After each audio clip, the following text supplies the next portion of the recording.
Are the United States of America and the People's Republic of China destined for war? Such is the controversial concern of an important new book written by one of America's leading political scientists. Professor Graham Allison draws on historical parallels to describe what happens when an ascending power meets an established power, then assesses how these deep lessons of the past may apply to China-U.S. relations in the present. What are potential flashpoints? What are fears that each has of the other? What are misunderstandings? How to handle mutual core interests that seem to conflict? How to de-escalate crises? How to create an atmosphere of trust? We explore the challenges and the risks and the opportunities to get closer to China. China's rise is rightly recognized as the most profound, multifaceted geopolitical feature of the early 21st century. In this context, the world is witnessing increased tensions in Sino-U.S. relations across a broad range of issues, and especially in the Asia-Pacific region. Graham Allison, a world-famous American expert on international security, coined the concept of Thucydides Trap to warn both the U.S. and China about the potential for serious conflict. Thucydides said war between Sparta and Athens in ancient Greece resulted in part from the rising power of Athens and the fear it ignited in the reigning power of Sparta. Allison's framework is used to discuss U.S.-China relations. When leaders from the two nations meet, Thucydides' trap is often a subtext in the media. Yet, because circumstances have changed so dramatically since the Peloponnesian War, for one, economic interconnectedness between the U.S. and China, many international relations experts believe that policymakers should not get caught in the Thucydides trap. To explore whether China and the U.S. are destined for war, we talk with two distinguished thought leaders. Professor Wu Xinbo is Executive Dean of the Institute of International Studies at Fudan University. Graham Allison is Director of the Belfer Center for Science and International Affairs at Harvard University. Professor Allison was the founding dean of the Kennedy School of Government, and he has been an advisor to every U.S. Secretary of Defense for almost 4 decades. Professor Allison, it's great to meet you. You've been my hero for many years, since Essence of Decision, your analysis of the Cuban Missile Crisis in 1962, which formed a whole way of thinking. You've now applied that type of deep structural analysis to the U.S.-China relationship, which I think is exceedingly important. And you've used in your new book, Destined for War, Can America and China Escape Thucydides' Trap? What is Thucydides' Trap? How does it apply to the U.S. and China, and what other historical examples are there other than the classic one between Sparta and Athens? Thucydides' trap is the dangerous dynamic that occurs when a rising power threatens to displace a ruling power. Thucydides wrote about this in classical Greece, where the rise of Athens and the fear that this instilled in Sparta caused war. I've looked at the past 500 years. I found 16 cases in which a rising power threatened to displace a ruling power. In 12 of the cases, the outcome was war.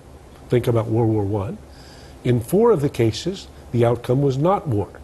So it would be wrong to say that war between the U.S. and China, China the rising power, U.S. the ruling power, is inevitable. But it would be right to say that under these conditions, war is much more likely than most people appreciate, and that only by attending to the problems are we going to be able to overcome them. As the saying says, only those who fail to study history are condemned to repeat it. Professor Allison, you've said that fear was a great motivation in the Peloponnesian War, the fear that Sparta had for the rise of Athens. So let's be very specific. What are the fears that the U.S. feels today about the rise of China, specifically from the defense and political analyst community? Well, to be brief, I would say first, just the concept of a country that might be as big and as strong as the U.S. is itself a matter for fear. Americans of my generation believe the USA means number one. So the thought that there's another country that could be as big and strong as the U.S., that have an economy as large as the U.S., could be a bigger trading partner with other nations, could be a big technology innovator. That itself is fearful for our identity. Secondly, the rising power that wants to make a rearrangement in the order that the U.S. constructed after World War II and has largely maintained for the past 7 decades becomes threatening, because that order is actually accounted for 7 decades without great power war. But if the arrangements are going to be adjusted, well, with what stress and strain? And thirdly, in specific areas, for example, along China's periphery in the South China Sea, the U.S. is accustomed to being the arbiter of events in the South China Sea because the U.S. Navy has had no rival there. Over the period since the Taiwan crisis of '96, China has built up a missile force that has forced the U.S. to move its carriers back out beyond the first island chain. So that's 3. Professor Wu, when you hear the U.S. Concerns and fears about China, how do you react? Well, I think the concerns are either overstated or exaggerated, or but not untrue. Not untrue, because I think that's a kind of misinterpretation of China's intention, simply because it applies the rise of China to the rise of like Japan before World War II, trying to dominate the Pacific and being the #1, so it had to defeat the U.S. in the Pacific and building its sphere of influence in East Asia. That's not what China is trying to do. And if you point to the Taiwan issue, we think that's different from the geopolitical rivalry usually between 2 powers, because Taiwan is regarded as China's core interest. We think on this issue, our posture is defensive rather than offensive. That has nothing to do with challenging the U.S. position in the Pacific. How about Chinese fears of the U.S.? From China's point of view, what are the concerns? Well, the concerns would be the U.S. may try to contain the rise of China strategically, politically, and even economically. Strategically, the U.S. can strengthen and even expand its alliance system in this region to constrain China from mostly the maritime direction, the Western Pacific. It can also challenge China's core interests on the Taiwan issue and even in South China Sea. Politically, the concern is the U.S. may try to destabilize China's political system and bring the country into serious political and social chaos. So China, at least some in China, believe that that is a U.S. motivation to undermine the system in China and to create chaos in China? I think there's always a serious concern about the U.S. intention to challenge China's political stability and to challenge China's current political system. I just know when there's any problem in China that looks like it's slightly destabilizing, the U.S. stock market falls. So I'm not sure who's going to support that, certainly not in the business community. Well, if you hear the U.S. officials and political leaders, either in their speech at home or when they come to China, criticizing China's political system, human rights issue, you can tell that the U.S. doesn't really favor China's current political system. Professor Allison, when you hear China's fears of the U.S. trying to undermine the system, create instability in the system, how does that resonate with your? I'm not asking for any top secret information here, but I'd like to know how it resonates. Well, I would say, to be candid, that it's complicated. Okay, that it is the case that Americans believe in some universal values. So the Constitution says all men and women are created equal, and the Constitution says, the Declaration of Independence says, all governments should be by the people, for the people, of the people. So Americans do believe that democracy is the legitimate form of government and try to promote democracy, and therefore, from the perspective of China, that can seem threatening. Now, that can be done in a way that was seeking to destabilize China. I don't believe that's correct. I think that would be an exaggeration. But just who Americans are can seem threatening to China because Americans do believe democracy is the appropriate form of government. So we have complete agreement that each side is exaggerating the other. So I'm happy with some agreement. That's fine. We're looking at briefly some similarities and differences between U.S.-China today and the classic Thucydides Trap between Athens and Sparta. So for similarities and differences, Professor Wu, what do you see? Well, I think one, of course, for the similarity, one is the change in balance of power between China and the United States. Certainly, this power gap is narrowing, and will continue to narrow between two sides. That's part of the reason that the U.S. may feel anxious about the rise of China. And also, as we just talked about, there is a kind of strategic mutual distrust with each other's intention. So sometimes each side tends to interpret the other intention in a vicious way, evil way, exaggerated way. So I think that's the so those are similarity. Right. Yeah. Differences? Well, I think the differences are bigger than similarities. One is the circumstances today for China-U.S. relations. We are both nuclear powers, which can destroy each other for several times. And also there is a high degree of economic interdependence. You are from the business community, you realize that how much now we rely on each other for each other's economic success.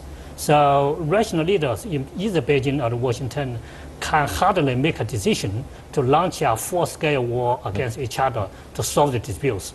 So I think nuclear weapons, economic interdependence, but also I think there is something subjective, that is human beings, they learn from the past. So society evolves. Today we are in the 21st century, which is very much different from the 18th century when the war was a regular instrument for solving problems between countries.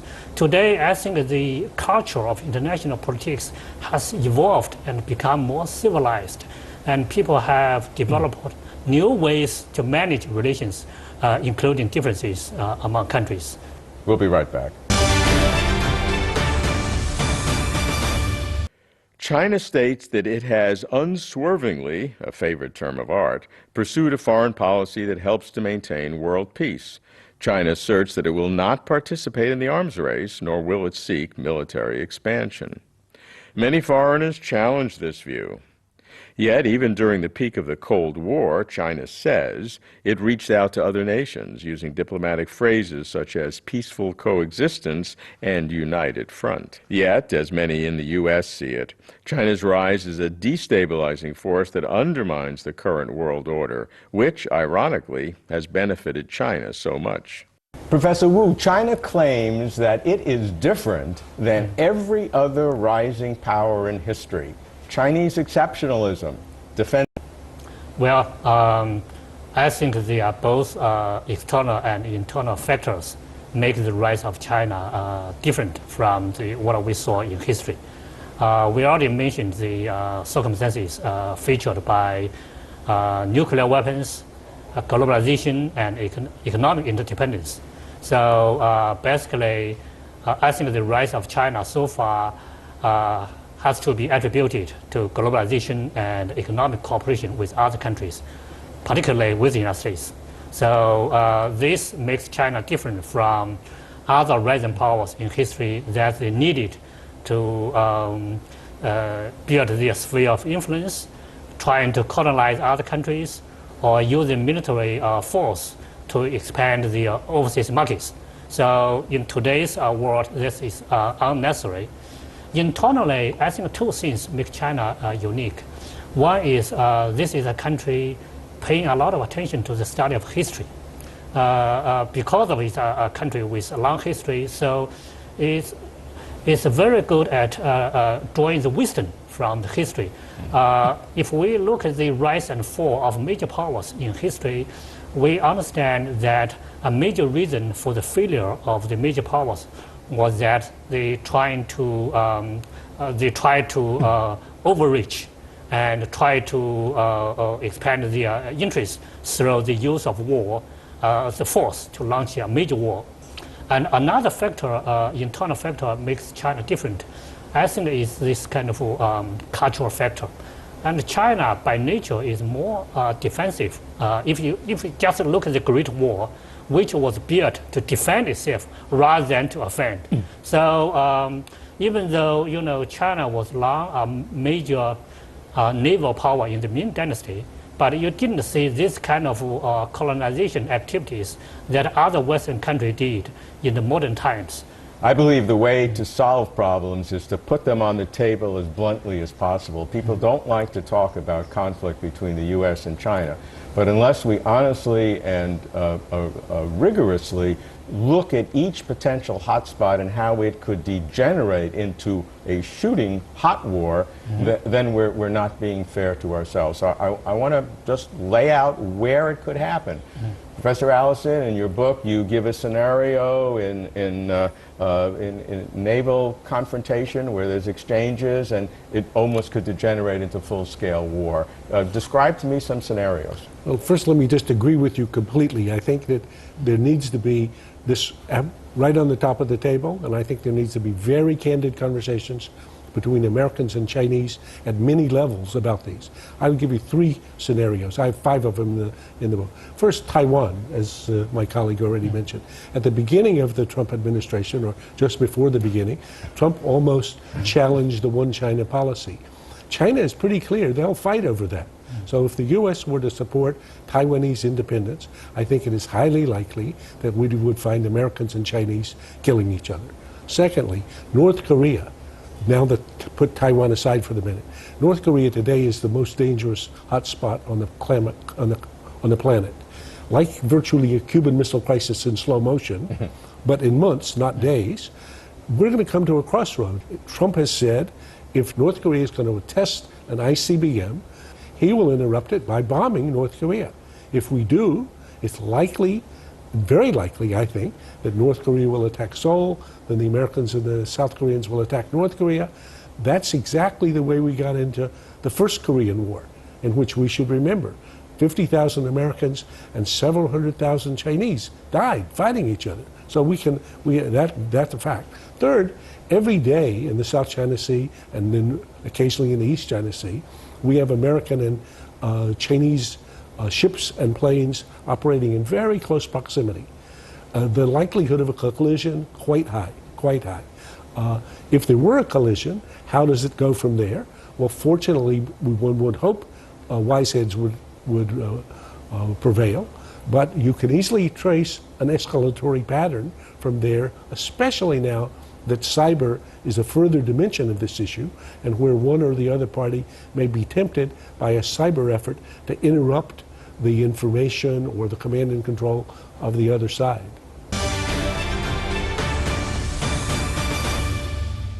Can China and the U.S. avoid Thucydides' trap? If so, how will the shifting and rebalancing of power be realized peacefully? This is the question that concerns Sino-U.S. experts on both sides. Realists see the likelihood of some kind of confrontation as almost inevitable.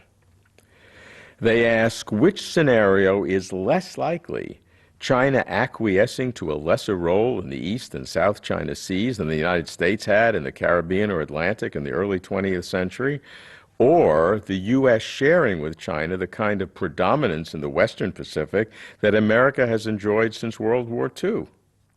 But for state leaders and their senior advisors, a more practical question is, given the contentious issues of Taiwan, South China Sea, and even the Korean Peninsula, how can the two countries avoid the deep trap?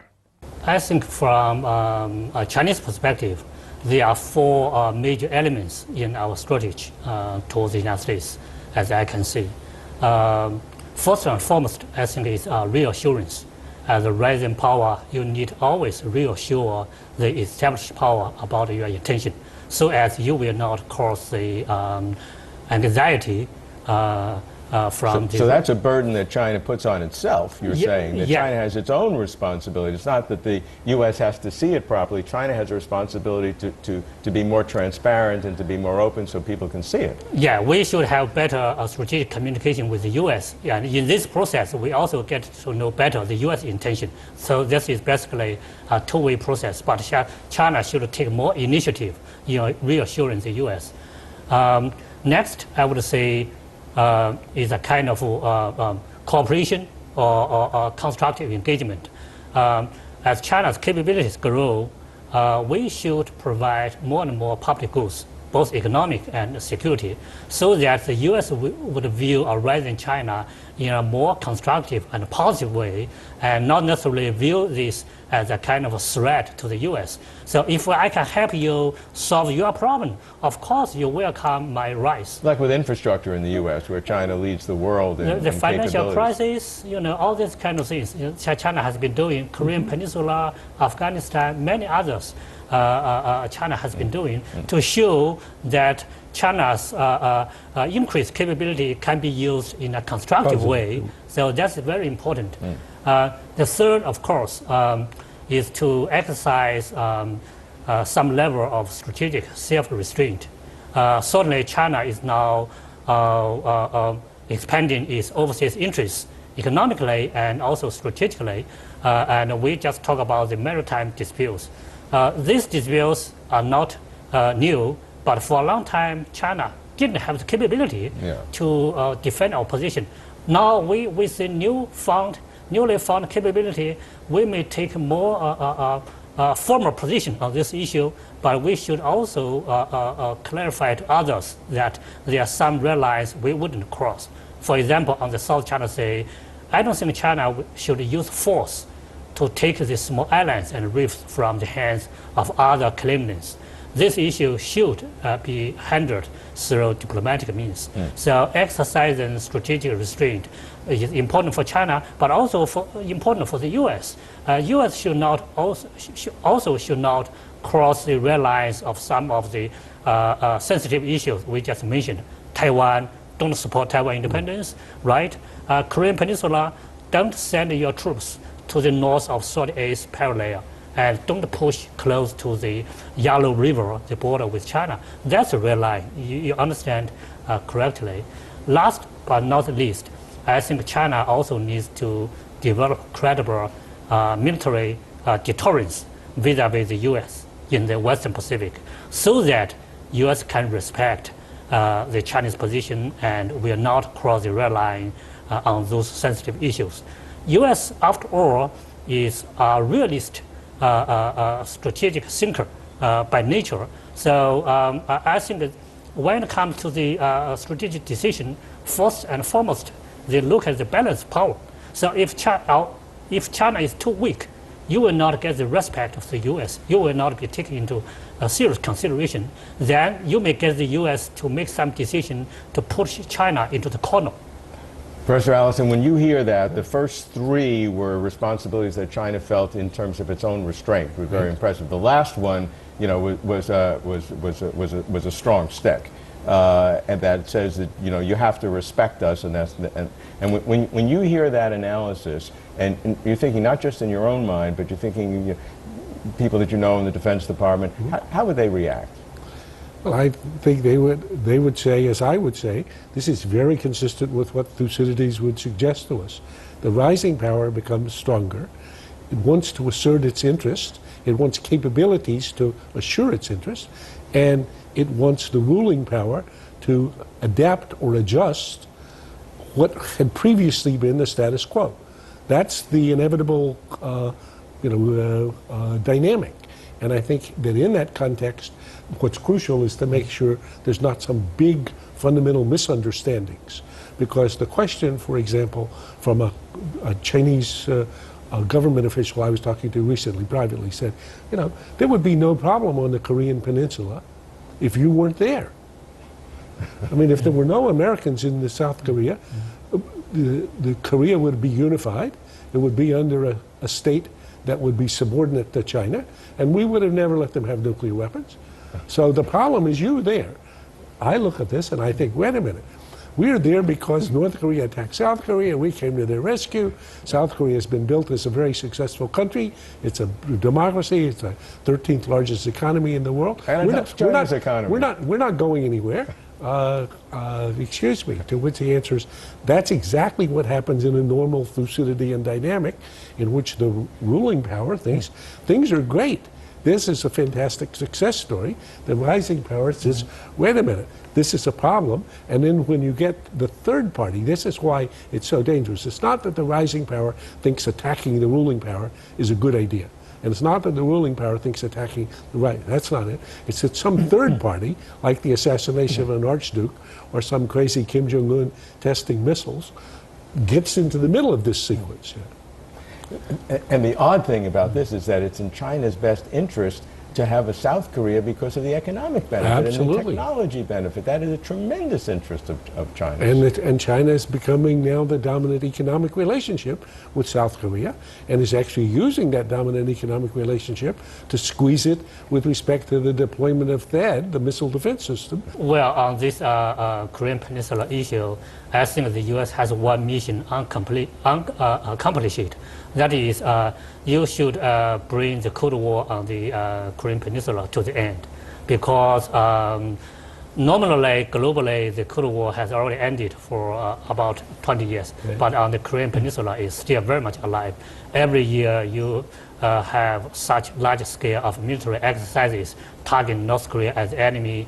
You have tens of thousands of troops deployed there. You have other advanced weapon systems deployed there. So I think there is a danger that if this Cold War structure continues, and something will happen to cause a new conflict, not necessarily because North Korea seeks nuclear capability. There is also a possibility that the conventional conflict between the North and South may also escalate into another major conflict.